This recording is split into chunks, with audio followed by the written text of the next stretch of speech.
the one, the only Benzion.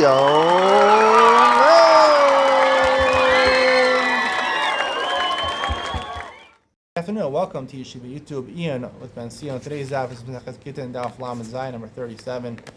Yesterday we laid the framework for something really important in halacha about halvos. When people lend money to each other, we distinguish in a milva al peh and a milva b'shtar. A milva al peh is basically an oral agreement. There's witnesses that saw you me lending money to somebody else. That's the only way I can enforce my collection of the debt, by bringing the Adam to Beis Din. I collect the money if he doesn't repay me. Then there's something called the milva b'shtar, which is a written document where, a loan document that he owes me money, and that's a lot easier to collect with. Now, we talked about yesterday that there's a loan document where it contains achrayas nechasim and without achrayas nechasim. Achrayas nechasim means there's a lien, a lien on property, meaning if he defaults on the loan, I can collect from certain property. Without achrayas nechasim means it's written in a shtar. I can use it to prove with my written document. It's easier to prove it than just to bring Adam. I can bring a document to Beis Din, but I can't collect from his real estate, from his property. There's no lien on the property. The Gemara does say in B'zachas Bab Metzia that if there's no achrayas written, it's like achrayas is written. So, in what respects does that mean? It's always like the achrayas is written. I said maybe yesterday it's not exactly the same.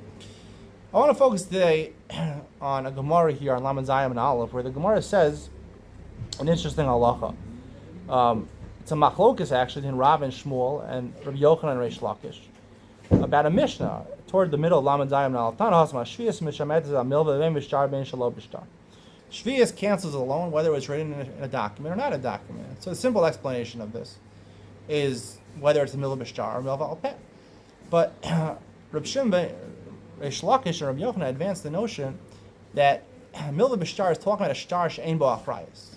But if there is achrayas nechasim, if it's written with a lien on the property, so then you can collect. Meaning there's no shmitas ksofim. Even though normally we think shmita cancels all loans midoraisa, if there's a shtar with achrayas nechasim, it does not cancel that loan, according to Rabbi Yochanan and Shlakish. And the Gemara brings two brises to corroborate Rabbi Yochanan says. Brings one brisa where the Gemara says, Tanya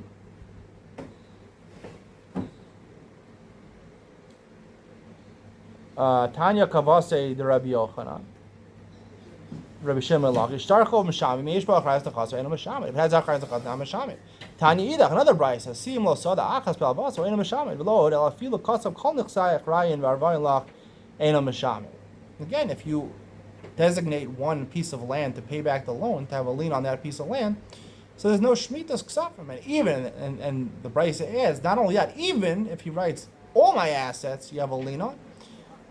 So it's not mishama, you can collect a loan. Now, it's interesting to note in this brisa, what does it mean, and even? It sounds like it's a better lien if you can collect from his entire estate as opposed to just one field. So I'd say like this, that there's two types of liens. When you have a lien on a specific piece of property, let's say a lien on this field or a lien on this house, I can collect with this house. If you don't pay up the debt, I can collect your house from you. That's a more specific type of achrayas. That's achrayas, which is specific. And when I'm holding a shtar that has that achrayas, it's already like I'm holding that designated field. Through the shtar, I'm holding onto that designated field, that designated house. It's like in my possession. And that's the reason, right? The reason that shvius is not mishamit, that loan. Shvius is only mishamit, something that you own right now. You're muhsak on that. I can't take out from you. But if I'm already muhsak and I have the shtar and it has achrayas, and has achrayas in a specific field, a lien on a specific field or a specific house, so it's already in my rishus. If it's already in my rishus, so that's not shvius is mishamit. It's not, it doesn't cancel the loan because it's already mine. It already belongs to me. That the lien on that property makes it like mine already. If it's mine already, so then there's no problem with shemitah over here, and that's what the brisa means. V'lo od ela afilu kasav kol nechasav. He says all my estate. There's a lien on all my estate. And we say there's a lien on all my estate, right? Whether it's movable objects, real estate, any type of asset that I have. It's not specific, and if it's not specific, so therefore the shtar does not represent something specific. I wasn't miyachid, I wasn't yichud, right? We talk apotiki, the Gemara says, you collect exactly from this. The difference is when I'm miyachid something, it's specific. That's already in my rishus. But when I say you have a lien on my entire property, I'm not defining where you can take it from.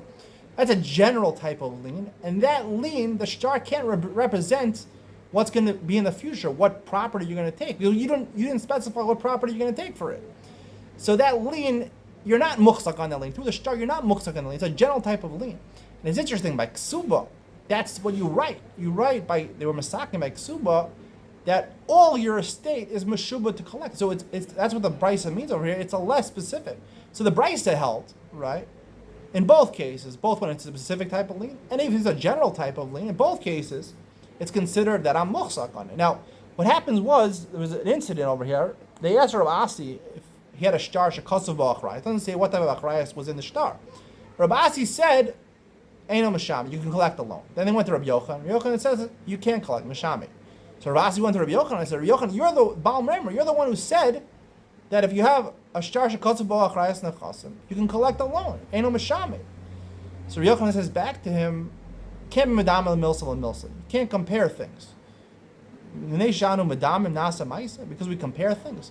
Now the little translation of that means basically is what I said is in one case. You're comparing it to another case. This case is not exactly the same. Not exactly the same. It doesn't say what the difference is.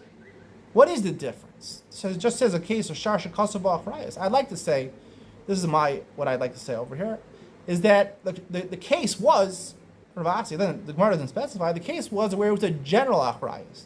It was like a ksuba, a general achrayas, where all the assets, right? All the assets were encumbered, there was a lien on the entire assets, which is not specific, and therefore they weren't muhsak. So therefore, shvis is mishamit, because the shtar does not represent my physical holding on to his property already. I'm not holding on to his property at all. It's general, right? Rabbi Yochanan only said his case, right, where it's specific. And that's why there's two parts to the brisa. The brisa supports Rabbi Yochanan and says, if it's miyached asadeh, and also, not only that, even if it's a general achrayas. Rabbi Yochanan agreed with the first part of the brisa, now with the second part of the brisa. And the first brisa that supported him, right, Rabbi Yochanan, and the Gemara asked, what about the brisa supports you, Rabbi Yochanan? So, yes, the first brisa supported him. That was talking about a lien on a specific property. The second brisa, which included even a general lien, he says maybe that's Beis Shammai.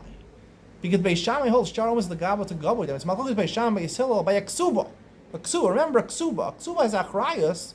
It has a lien on property written in a general sense. Kol nichsiyei achrayin l'ksubasech. That's a general lien, and not a specific lien.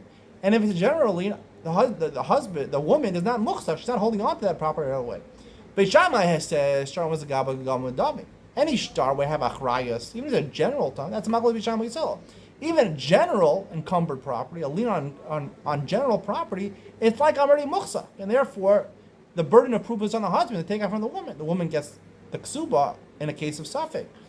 However, according to Beis Hillel, only they would agree with Rabbi Yochanan only in a case where it's a specific lien. Then the person holding the shtar is muhsak on that specific thing which has the lien, and then shvis is not mishamin, and that's what Rabbi Yochanan would hold. I believe that's the truth over here. I think that's what really comes out of it. Hope you enjoyed today's shir. See you on the next one.